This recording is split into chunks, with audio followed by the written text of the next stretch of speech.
নমস্কাৰ বন্ধু বান্ধৱীসকল, আপোনালোকক স্বাগতম জনাইছোঁ। আজি আকৌ DEEৰ ফিজিকেল ভেৰিফিকেশ্যনৰ এটা আপডেট আহিছে। এই আপডেটটো আপোনালোকৰ লগত শ্বেয়াৰ কৰিবৰ কাৰণে মই ভিডিঅ'টো প্ৰস্তুত কৰিছোঁ। যে আজি আমাৰ মাননীয় শিক্ষামন্ত্ৰী ডাঙৰীয়াই সাংবাদিকৰ প্ৰশ্ন সোধাত তেখেতে উত্তৰ দিছে যে ফিজিকেলৰ ভেৰিফিকেশ্যনৰ কাম চলি আছে আৰু ভেৰিফিকেশ্যনৰ লিষ্ট অতি কম দিনৰ ভিতৰতে প্ৰকাশ পাব।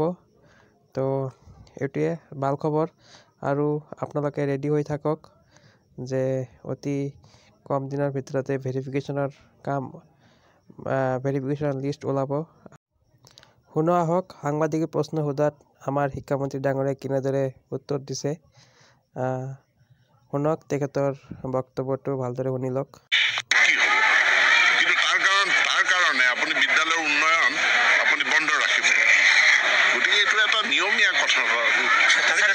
ৰিকুৱাৰমেণ্টৰ যিটো ফিজিকেল ডকুমেণ্ট ভেৰিফিকেশ্যন বা মেৰিট লিষ্ট চলি আছে, ভেৰিফিকেশ্যন চলি আছে, কি হ'ব?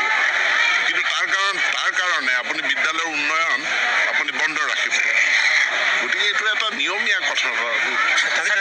ৰিকুৱাৰমেণ্টৰ যিটো ফিজিকেল ডকুমেণ্ট ভেৰিফিকেশ্যন বা মেৰিট লিষ্ট চলি আছে, ভেৰিফিকেশ্যন চলি